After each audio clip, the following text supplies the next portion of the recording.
Power. There you go. I hear myself now. So yeah, so I was playing with my son this morning, and he scratched my eye. So just letting you know what's happening. Don't blame my son. It's my fault.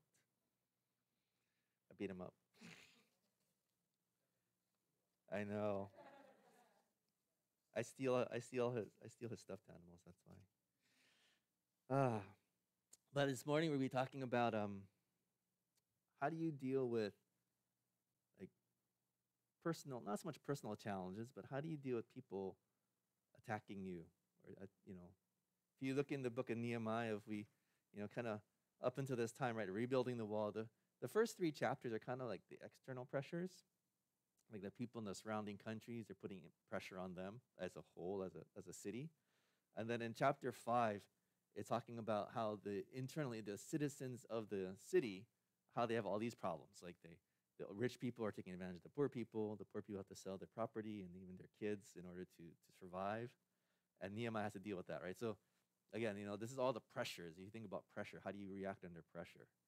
And so Nehemiah, in the sense of a leader, he's trying to take care he has this position as governor, and he's trying to take care of the whole country or whole surrounding area. And then on top of that, he's trying to do this building project. And now, because there's these opponents, right, they don't want the rebuilding to happen, they change their tactics, and now they're picking on him personally. It's one thing, right? It's kind of the mentality of it's fine if it's just sort of outside the exterior pressure, but now they're going after him personally. There's something different about that, and we'll see how does Nehemiah respond to these, these things that are against him personally. Right, so you have your Bibles. You can look at chapter 6, or you have it on your phone, or you can look up here.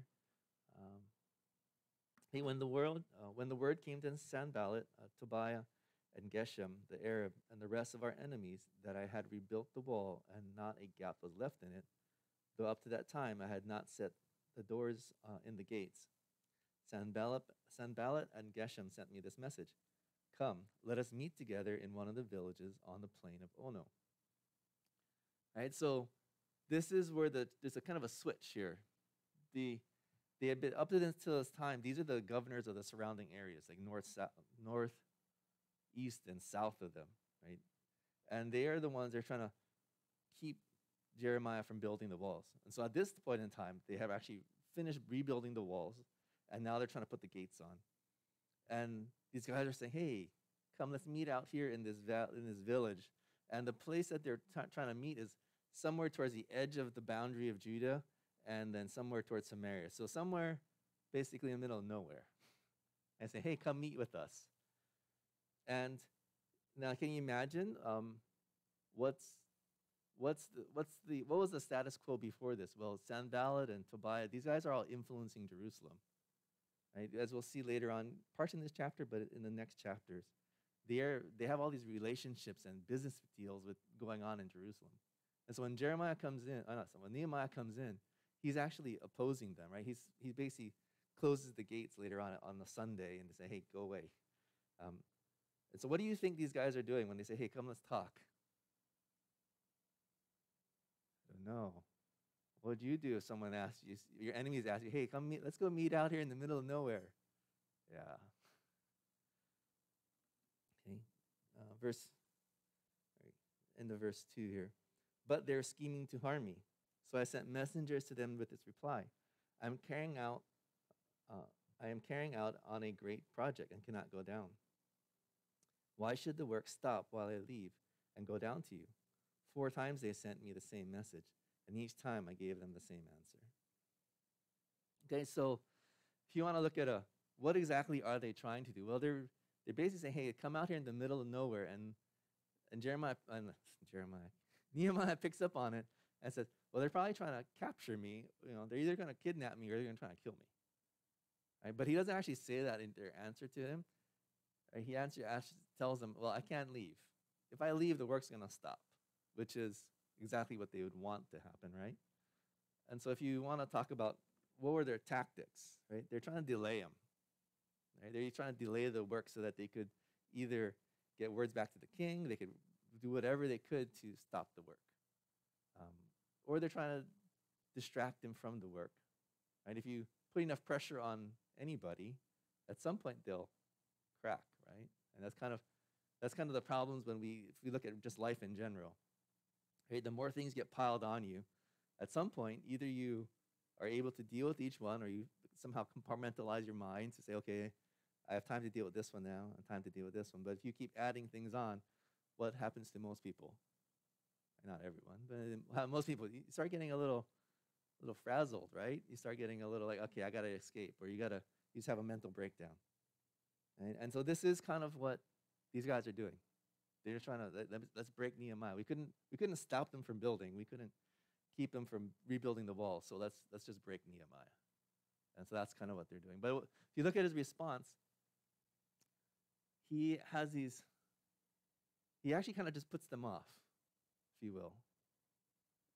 A good way to think of it would be, he doesn't see it as important to take up his time and energy. He just says, hey, I'm doing something important. I have an excuse. This is the Asian, actually, it's very Asian, I think. He's kind of saying to them, I'm doing something very important, so I can't meet with you. And he hopes that they pick up what he's trying to say, right? A different way to put this would be, when people are distracting you, or they're trying to delay you, instead of always being maybe the Western side of me, hey, stop it. Instead of saying it that way, it's using, I guess as one person put it, conciliatory words. Because he's almost saying, hey, sorry, I can't come down, right? So that's his, instead of pointing, because if he pointed it out to them directly, then they will just get even more upset, it seems. That seems to be the impression here.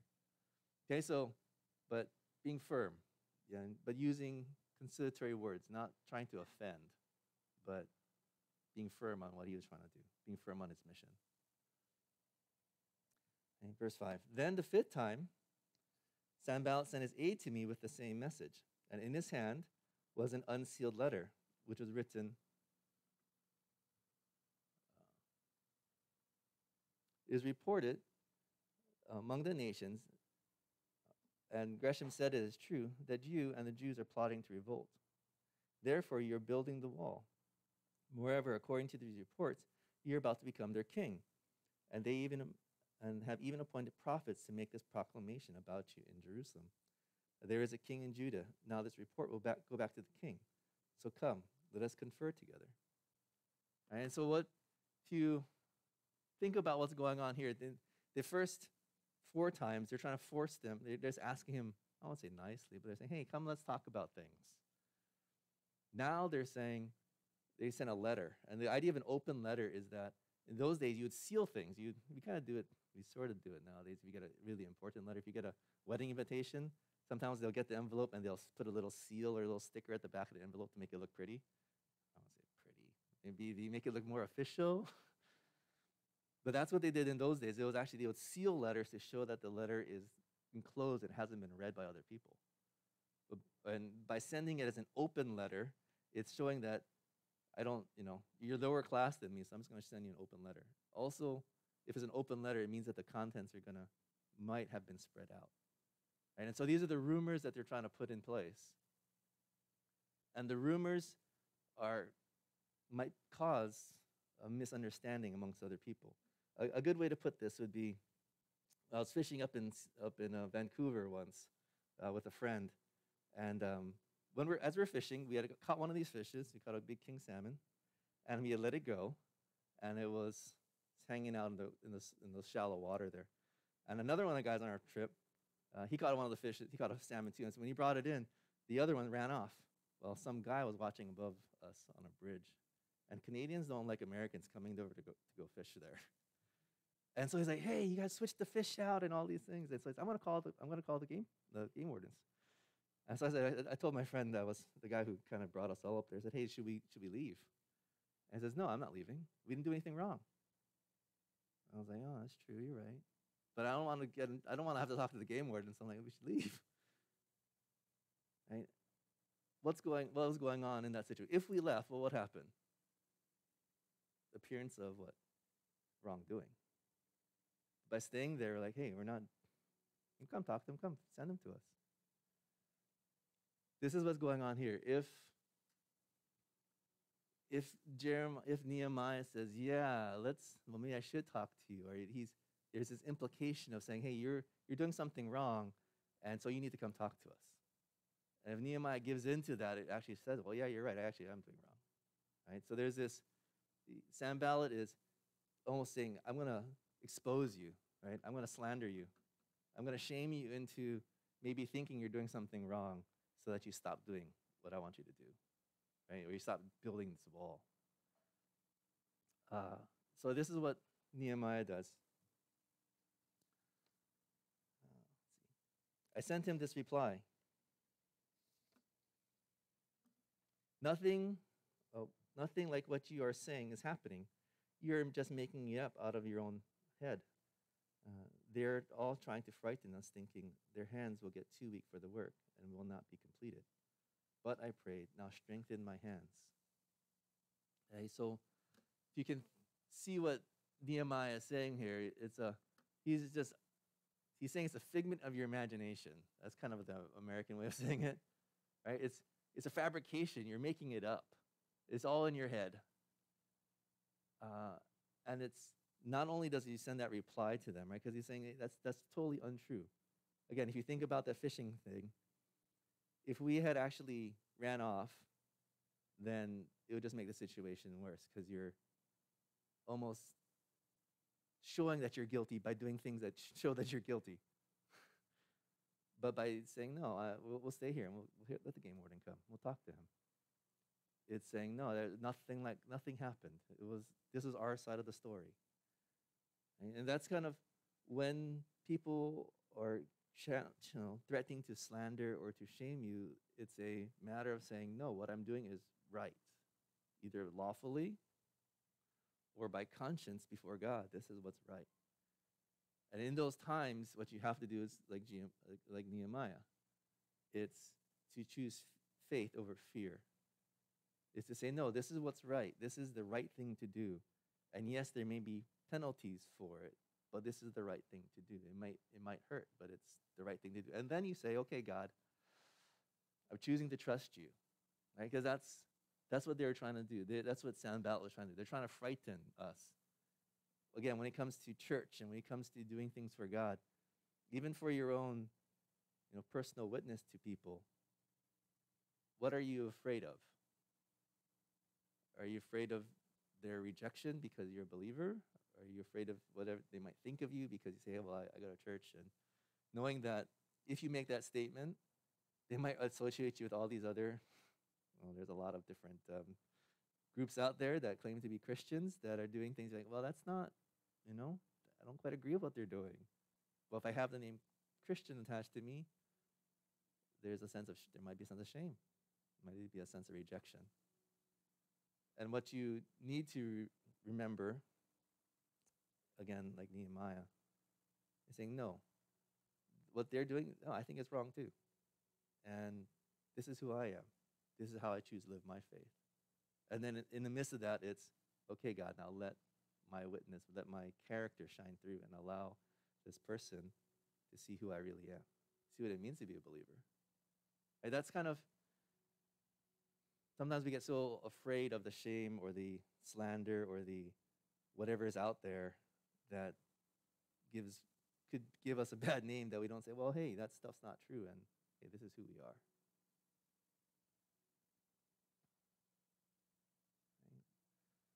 But let's go on. So as we look at the different challenges, right? The first one was the enemy, or the people who didn't want Jerusalem to be rebuilt. They threatened Nehemiah first, right? Hey, we're gonna come talk to us, physically threaten him. And then they were like, hey, we're gonna shame you, or we're gonna blackmail you into stopping the work. This third one is this.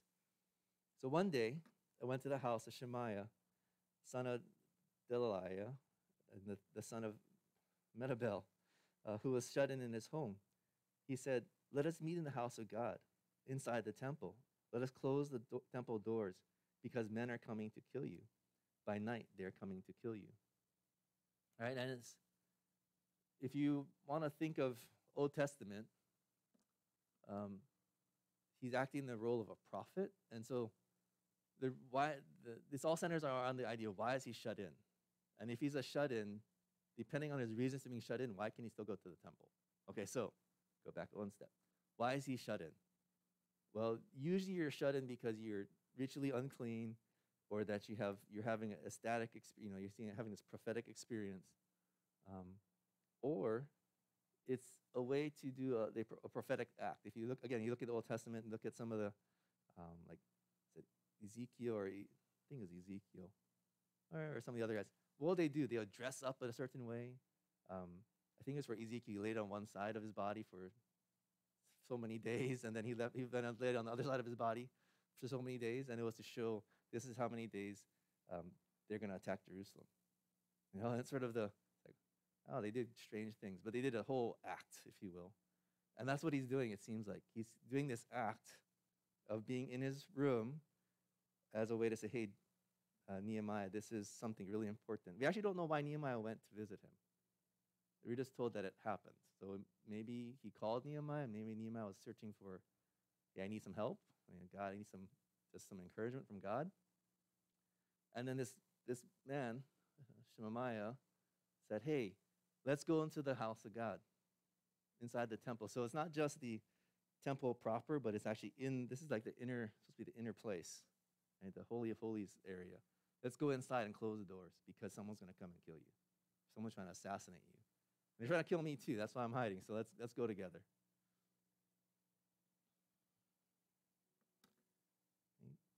But I said, should a man like me run away? Or should one like me go into the temple to save his life? I will not go. I realized that God had not sent him, but that he had prophesied against me because of Tobiah and Sanballat had hired him.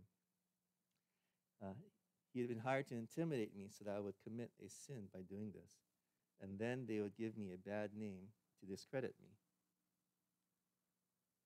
Okay. Tactic is that they send us false prophet. Right? The false prophet, if you look in the Old Testament, how do you define what a false prophet is? It's someone who does a sign and wonder, or a prophetic word that usually doesn't come true. Okay, so that's one test. Whatever he says doesn't come true. Like, so did someone come that night? No, doesn't seem like it. That's one way to say it. But another one to know is, if a prophet or a priest, this comes out of Deuteronomy 13, if someone comes to be a prophet and says, hey, this thing is this is what God says, and that thing comes true, but then they say, hey, let us seek after other gods, then you know that the person isn't from God. And how do it's one of those, how are you supposed to know? It's like, well, you're supposed to know God well enough to know if the person is telling you to seek after God or not seek after God. So it's almost this is what Nehemiah is understanding. He goes, wait a minute. This guy is telling me to abdicate my role and my responsibility that's been given to me. Okay, who is Nehemiah again? He's the governor of Jerusalem. He has guards around him. The king has appointed him to be the governor. And not only that, God has, from what we can tell, right? God is leading this whole process. So God has appointed him to be the governor and be the person in that position. Yet this false prophet is telling him to abdicate his authority, right? To not do what he should be doing in his position. That's what he says, should a man like me run away? I have this position. Am I supposed to run away and sin? Right? Not only that, in the Old Testament, the only people who could go into the temple, like the inner parts of the temple, are the Levites. And we assume that Nehemiah is not a Levite. And more than that, we assume that Nehemiah might have been a eunuch. And again, Old Testament-wise, eunuchs were not allowed into the temple. So it's when this prophet, or supposed prophet, is telling Nehemiah, hey, let's run away, let's go into the temple. Nehemiah's going, wait a minute. I know what God has said, has revealed as his will, like this is his standard for life, and I recognize that I can't do it, or I shouldn't do it. And he goes on to say, well, why is that? Why does he not, well, why does he understand the whole situation to be, well, they want to discredit me. So again, if we can start thinking for ourselves, what is it that we need to be aware of? Well, we need to be aware of how people, I hate to say how people view us, but it's this idea of whatever we do, it's going to, there's people are going to look at it and go, okay, who is this person? What kind of person is he? And does that impression or that reputation that we have, does it reflect to others that, yeah, this is a man or woman that seeks after God? Right? And so it's this whole process. There's a couple different steps going on there. One, we have to listen. We have to measure who is it that we're listening to. The idea of a false prophet. The false prophet, again, is literally just someone that leads you away, or false teacher, someone that leads you away from God. Right? It makes you do things that God does not want you to do. But because they're a prophet, sometimes we give too much credence to them. And again, I'm using this word false prophet as it's a bigger subset now than just someone, say, in the church. Right? It could be voices we hear in the world. Like, hey, this is a good thing to do. You're like, wait a minute. Oh, common sense says to do this. Like, wait a minute. That's not what God says.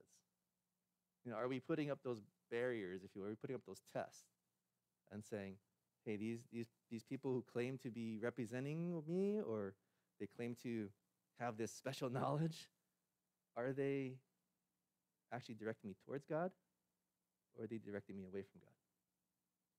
Because false prophets don't just happen in the church, they happen everywhere. Not that you have to worry about everybody, but you gotta, it basically is saying, don't turn off your mind. God has given you a mind. God has given you his word. Test everything. Right? So that when we, why do we do that? It's not to please people, but it's to show, hey, what kind of person are you? Are you going to be someone that follows God, be known as a believer? Or are you saying you're a believer, but you have all these, yeah, he goes to church, he calls himself Christian, but man, he's a hypocrite. Right? That's what he's trying to, that's what we can learn from this. Because what was Nehemiah's mission? Right? Nehemiah's mission was to rebuild the temple. Right? So again, what does Nehemiah do? He tests the words. He obeys God's revealed will, right, in the Bible. So here, verse 14. Remember Tobiah and Sanballat, O my God, because of what they have done. Remember also the prophetess Noadiah and the rest of the prophets who have been trying to intimidate me. Okay, there's more than one false prophet. In verse 15. So the wall was completed on the 25th of Elul in 52 days. When our enemies heard about this, all the surrounding nations were afraid and lost their self-confidence because they realized that this work had been done with the help of our God. Okay, so Nehemiah's mission was to rebuild the wall, right? And he completed it. If you want to think about us as believers, what is our mission? What has God called us to do? Y'all can say it. What is it? What are we called to do? I don't know. Right? Our mission is to share the gospel. And I know it says, it's to make disciples of all nations. If you want to, that's the understanding. By sharing the gospel that they will become disciples, then you have to teach them. But let's just share the gospel part of it. That's our mission. In the midst of our mission, this is what Jesus says to his disciples, actually. This is taken from Matthew, and he's sending out the 12 at this point.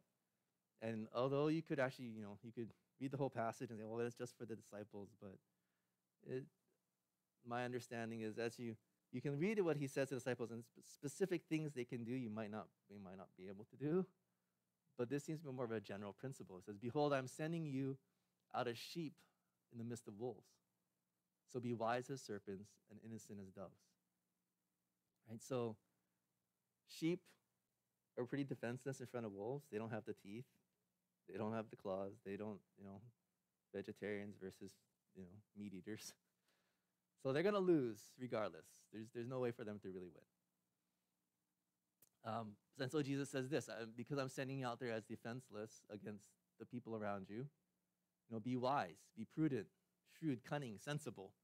That's the word for wise. It's referring back to Satan in the Garden of Gethsemane, the Garden of Eden, right? It says he is the most cunning, he is more cunning than all the animals in the world. That's kind of the image here. So it's this idea of being prudent and being very wise in what we do, thinking it out, being very calculating. But at the same time, Jesus also says we're supposed to be innocent, and the word innocent there means pure, it means unmixed. This idea of having pure intentions, of being transparent with who you are and your character and everything else about what you did right and what you did wrong. So about being honest. At the same time, when we look at this, we shouldn't get the idea that when it comes to being wise, sometimes we can be so calculating and so skeptical that we become paranoid or fearful, right? We might get so, we must protect something so much that we say, hey, we're not going to do these things because that's too much risk for us. At the same time, sometimes we're so innocent that we're gullible, right? Usually I think of little kids, how you can trick them so easily at times. Because, they're not that they're gullible, but they're naive, right? They don't know. It's like the more you walk in the world, the more you go, hey, the world is not a fun place at times. There's people who are trying to rip you off. Don't click on those ads all the time that say you can win $1,000 or $1 million by clicking this, or you invest this money, you can get this much back, and it's just an email scam. And you're like, right? There's things of that nature where we need to be innocent in that we're like, okay, hey, I'm open to whatever you might be saying, but don't be naive, right? So these are the two principles that we're supposed to work within as we try to accomplish God's mission. And if you go back and you think, well, okay, how did Nehemiah handle his things? And you can kind of see both of these, right? When those guys came and they asked him, hey, come meet us in the plain. On one side, he didn't just ignore them. He didn't not respond to them. But in the midst of responding to them, I mean, if you think about it, maybe they really want to have some kind of discussion. And so he was kind of open to the idea, but if they want to have a discussion, why meet out in the middle of nowhere? Why don't you come and meet me in Jerusalem? You know where I am. Or with the prophet. It seemed to be someone he knew, but he didn't just go and, yeah, you're right, we should go and hide in the temple. He's like, no, let me think about that for a second. He didn't just buy into it. And the reasoning that Jesus gives for us to be both wise and innocent is that to complete our mission, we need to have a balance of both things. If we're so calculating that we become fearful or become paranoid, then we won't reach out in faith, right? But if we are so innocent that we don't actually think about the consequences of whatever action we take, we might find ourselves in deep water without a life preserver, right? And so Jesus says you need to be both, whatever the challenges are, right? So again, what is our mission? Our mission as believers is to share the gospel. But in the midst of completing our mission, we are to be wise as serpents and innocent as doves. Oh, what might this mean? Or what might this look like? Again, I think of trying to share the gospel with my father. And maybe I was a little too simplistic in how I entered into the conversation. Because there was no good lead in. It was just like, okay, Dad, here, let me tell you why I believe. But there's not a building up of need, maybe. However it might have been. I'll think about how to do it again. But it's this idea of, was I being wise in how I did it? I couldn't tell you that I was actually being super wise. I was being innocent though.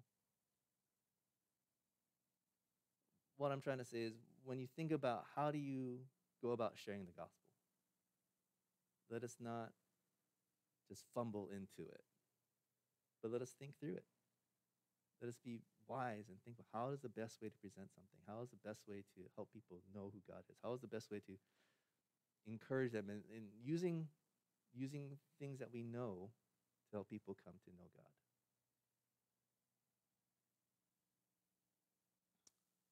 How can we appropriately respond then to distractions and delays? Well, from what we can see, what I can understand from here in this passage, um, it's about avoiding these conflicts and attacks whenever you can. Right? If you know someone's becoming that distraction or becoming, causing delays in whatever project you're doing, whatever appropriate thing you're doing, then it's, on one side you can confront them, but it's a conciliatory confronting. It's a stepping down versus getting high, getting on the prideful side, which is hard because in the midst of a fight, most of us want to get more angry than actually calm down. At least that's how I am. But it's idea of how can we approach people in a way that best gives grace, brings honor to God in the midst of it versus our own personal glory. When it comes to standing the slander and shame, it's recognizing that the results of whatever the conflict is, whatever happens in it, it helps us to prove our character. Think again, the fishing example. Yes, you don't want to have to talk to the police. You don't want to talk to the game warden if you can. But it's thinking through that and going, oh, I need to stand up for what I believe because I didn't do anything wrong. When you guys are in the situation where people are like, hey, you're just doing this because you're a Christian. It's like, well, whether it's my Christian or not, this is what's right. This is what needs to be done. I think a different way to think about this, or a slightly different angle of this, is that we shouldn't abdicate our God-given authority as believers. Okay, what do I mean by that? It's like if we sin, and then Satan says, hey, you sinned, and I want to tell everybody about it. It's like, instead of saying, oh, you're right, oh no, I'm going to, scoot more back into my fear, or I'm going to be more ashamed of this, it's like, no, God says he forgives me as long as I confess my sin. That you recognize that you've been placed as a position as a believer. You have power as a believer in front of God. You have the power to ask for forgiveness. You have the power to pray for other people. You have the power to share. You have the power to ask God to give you the power to do whatever it is. Don't give that up. Don't let Satan say, hey, you're a sinner. You can't ask for anything. God doesn't love you. God doesn't care for you. God just, he's ignoring you. Instead of seeing that as, hey, again, what has God given to you? He's made you his son and daughter. Right? He's inviting you to his family. He sent Christ to die on the cross for you. Don't abdicate that authority God has given you, that position that God has given to you. Because sometimes we might be afraid to claim those things, right? Because of what Satan is saying. Okay, and the last thing we can do, or one of the last things we can do as we talk about sharing the gospel, is that we need to be aware of false prophets. You need to test all words. Prophetic words, people who say, hey, I'm a prophet, worldly wisdom, even common sense. We need to test those things, test those values that are being placed upon us and go, okay, is this honoring to God or is this not? Right? Is this leading me toward God or is it leading me away from God? Is this leading me to just satisfy myself or is it leading me to satisfy God? Right? We have to take the people we listen to and go, okay, is this, because I'm using the word false prophets, anybody who leads us away from God. Are those people we're listening to, are they leading us toward what God has revealed in his word? Is it leading us to fulfill the mission of making disciples? Or is it just leading us to spin our wheels, to do things that are contrary to completing the mission of sharing the gospel with others. Now, a good example of this is sometimes we, I don't know if it's a Chinese church thing, because this was my church in Seattle too, that sometimes we don't do things as a church because we're afraid of the consequences of it. And you can't always say that it's, is it a wise thing? Is it not a wise thing? I don't know. I think that's where we, as a group, have to decide things. But sometimes we, as a church will make decisions, say, hey, it's too risky to do this, or too risky to do that. And if you really look at those those things, those speculations, you might go, I don't know if that's true or not. What has God called us to do? God has called us to take faith-filled risks for him, to share the gospel. And yeah, we have to look at everything and use wisdom. But the real question is, has God called us to do that? Let's take VBS for a second. Right now, we know the situation. Delta variant, you have about 5,000 cases now, 4,900 cases of COVID, which is like where we were last summer, or a little higher than last summer. Actually, I think towards November, we're like 5,000. Is it wise to do it? I don't know. I'm still working through that. Is it an opportunity for us to share Christ with our children? Yes. Is it like how? And right now, the way I catch it for myself is how much risk is there in this? Because I don't want us to not take risks for God. Because if you're not going to take any risk for God, we wouldn't send missionaries to places that they don't know Christ, because it's dangerous there. You wouldn't send missionaries to China because they can get thrown out.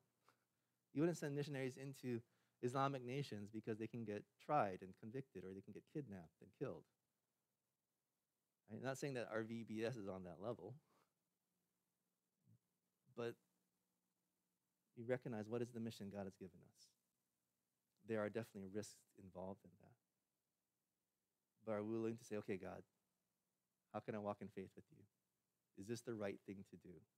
Not so much is it the safe thing to do, but is this the right thing to do? Have you called us to do this? And when you answer yes to that, then you start walking in faith, knowing that there's risk involved. But our hope is not in ourselves, right? Our hope is not in things in this world. Our hope is in God, that we're going to live with him forever. That there's treasures and there's things that he has for us that we don't always know. But we can't always get to those things unless we take faith-filled risks. Let me pray for us. Lord God, we thank you for being our God. And we thank you for inviting us into your family, for forgiving our sin. Lord, I pray that as we continue to live life, as we run into these different situations where we are delayed or we're hindered or there's shame involved or whatever it may be, Lord, may we keep our eyes on you. May we hear your voice. May we be open to hearing what you have to say to us. And Lord, once you make it clear whether we should meet or whether we should do a certain thing, that we will move forward in faith, trusting in you for the results, knowing that you love us, knowing that you want the best for us, knowing that, that you desire us to know you better. Lord, may you continue to speak to us. May we hear your voice clearly. Thank you. In Jesus' name. Amen.